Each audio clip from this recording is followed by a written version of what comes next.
I never imagined that two small words, "I'm tired," could cut as deeply as they did that night. I had stepped into our bedroom after a draining day, ready to close the distance that had quietly grown between us for months. She glanced at me with weary eyes and whispered, "I'm tired," her tone soft yet dismissive. Normally, I would have tried again, gentle touches, quiet words, anything to bridge the gap. But something inside me broke. I swallowed hard, pushed past the lump in my throat, and simply said goodbye. The word was calm, almost casual, but it carried a weight that startled even me.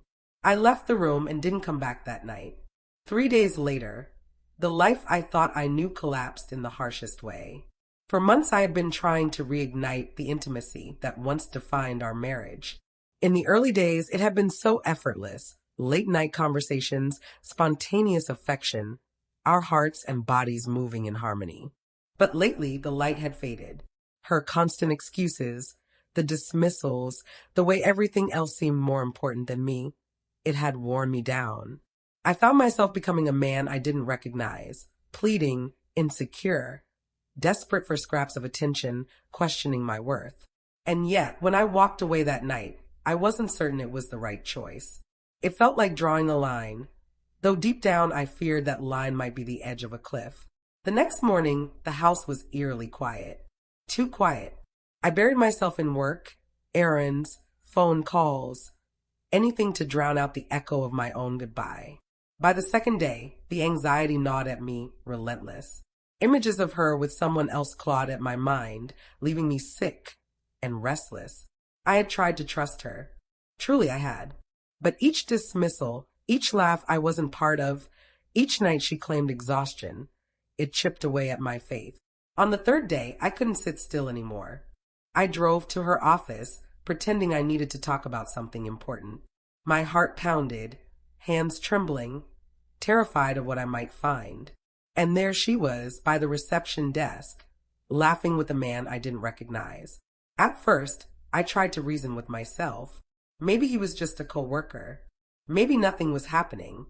But then I saw the way she looked at him, the softness in her eyes, a look she hadn't given me in months. Jealousy burned into something darker. I stepped forward, voice shaking. "Who's that?" She startled, as though I had appeared out of thin air. That hesitation, that pause, it made my chest collapse. She forced a smile. "Oh, this is Mark. He's helping me with a project." But their laughter, the way he brushed her hand, nothing about it was professional. My stomach turned. I had felt this unease before. Small excuses, odd little inconsistencies. I had brushed them aside, clinging to hope, to the love I believed was still there. But now the truth hit me like ice water. I couldn't confront her then.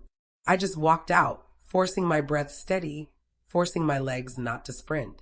The drive home blurred.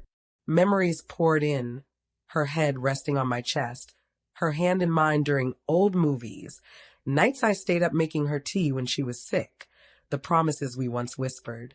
Now it all felt cruel, like a joke at my expense. That night, I called a close friend. I couldn't sit alone with my thoughts any longer.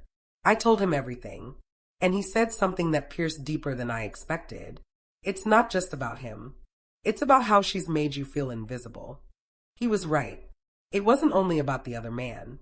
It was about the years of being dismissed, the slow erosion of intimacy, the constant emotional neglect.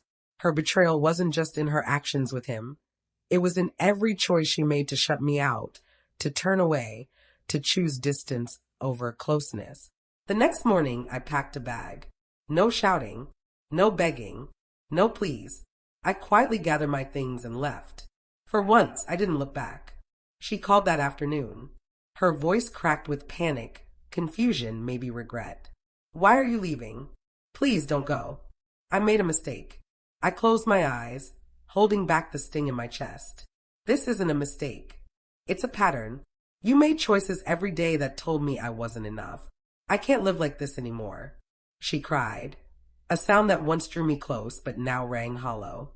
And in that moment, a part of me still loved her, enough to wish she could grasp the depth of what she had broken. But another part, the part scarred by rejection, finally learned to protect itself.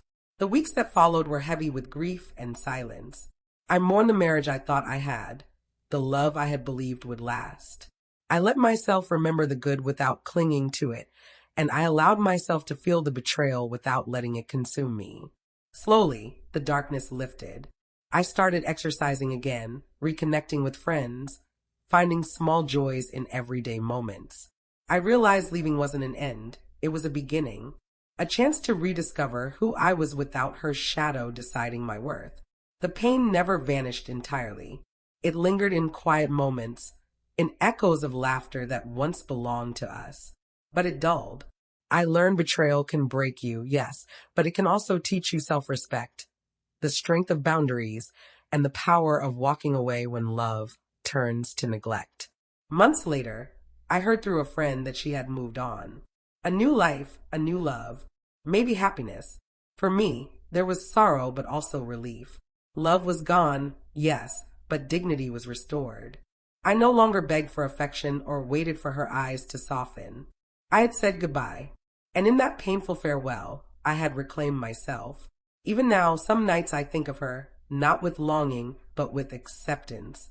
And I know that the bravest thing I ever did wasn't leaving. It was staying long enough to face the truth, then walking out ready to survive. Because love can wound, betrayal can scar, but self-respect endures forever.